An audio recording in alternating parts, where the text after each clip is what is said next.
Welcome to The Explainer. You know, on any massive construction project, whether it's a skyscraper piercing the clouds or a bridge spanning a wide river, there's one party right at the heart of the action, the one turning all those plans into a physical reality. Today, we're cracking open the FIDIC Red Book to really get into one of the most crucial sections for any site engineer, Clause 4, all about the contractor. So who actually turns those blueprints into a real, tangible thing? It seems like a simple question, right? But the contractual answer is packed with detail.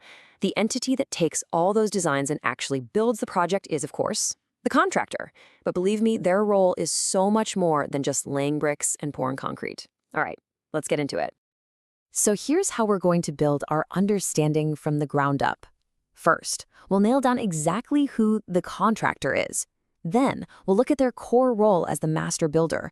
After that, we'll dive into the nitty-gritty blueprint of their responsibilities. And finally, we'll wrap it all up with a practical guide just for you engineers out there on site. Okay, first things first. Who exactly are we talking about when we say the contractor? Well, in a FIDIC contract, just like with any good building project, you've got to start with a solid foundation, and that means a clear legal definition.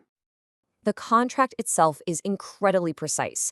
If you look at subclause 1.1.14, it tells us the contractor is the specific person or company that was named in the tender that the employer said yes to. See, this isn't just some generic label. It's a legally defined entity with very specific rights and duties from the second that contract is signed. So let's just boil that down a bit.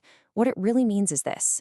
If you're the one who put in the winning bid and you signed on that dotted line, promising to build the project, well, congratulations, you're the contractor. It's that direct, unbreakable link between the promise you made and the obligation to deliver. All right, now that we know who the contractor is, let's get into the what. What is their fundamental purpose? What's their prime directive on any project? Let's take a look. You know, what I love about this is how simple and powerful it is. Subclause 4.1 gives us the contractor's entire mission statement in just 9 words. Seriously, this one little sentence is the North Star for absolutely everything they do. But don't let its size fool you. Packed inside that sentence is a whole world of responsibility. So what does execute the works actually mean in practice?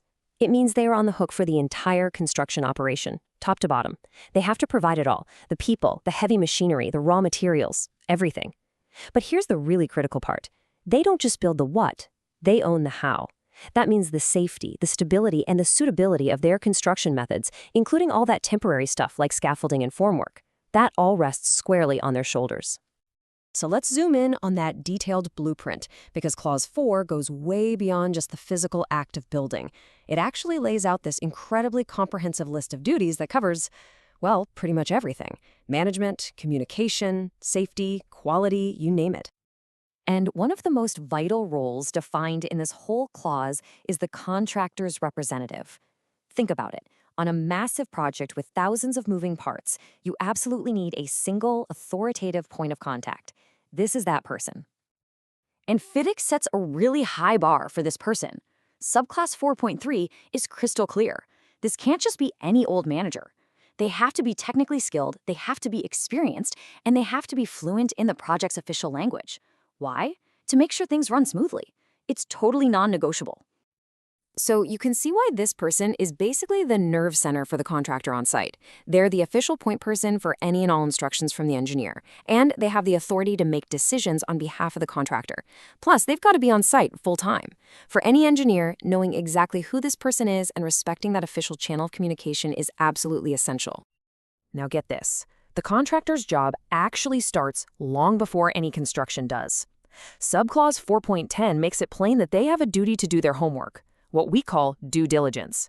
They're expected to have walked the site, analyzed all the data they were given, understood all the local risks and conditions, and factored every bit of that into the price they submitted.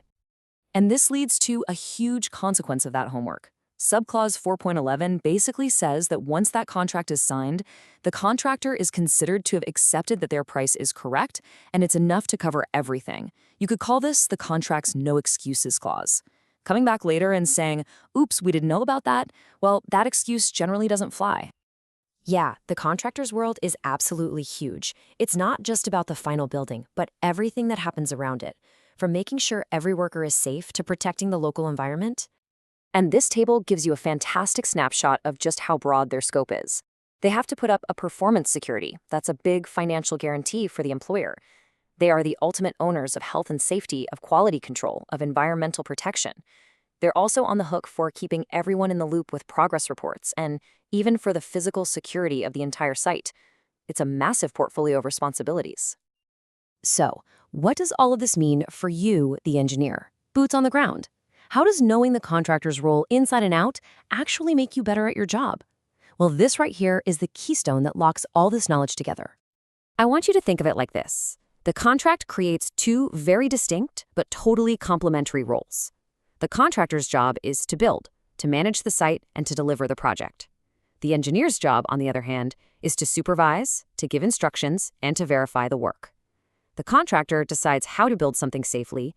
The engineer checks that what got built is exactly what the contract demanded. So, here are your big takeaways. First, always remember, the contractor owns the how. You verify the what. Your job isn't to tell them how to pour concrete, but to make sure the finished concrete meets the spec. Second, always use that formal channel, the contractor's representative, for official instructions. And finally, use your knowledge of Clause 4 to hold them accountable for everything from safety to quality. See, understanding their role empowers you to manage the contract, not the people. It really all comes back to this one number, Clause 4. This is the contractor's complete rulebook. It's their scope of work, their list of obligations, their entire operational framework, all rolled into one powerful section of the contract. And at the end of the day, a deep understanding of these roles isn't about looking for a fight. It's about preventing one. When everyone knows the rules of the game and respects each other's boundaries, you lay the foundation for a real project partnership, one where the contractor and the engineer can work together to achieve the employer's goal. So that leaves us with one final thought for you to take away. Now that you have a much clearer picture of the contractor's world under Clause 4, how are you going to use that knowledge to build better communication, set clearer expectations, and ultimately get a more successful outcome on your next project?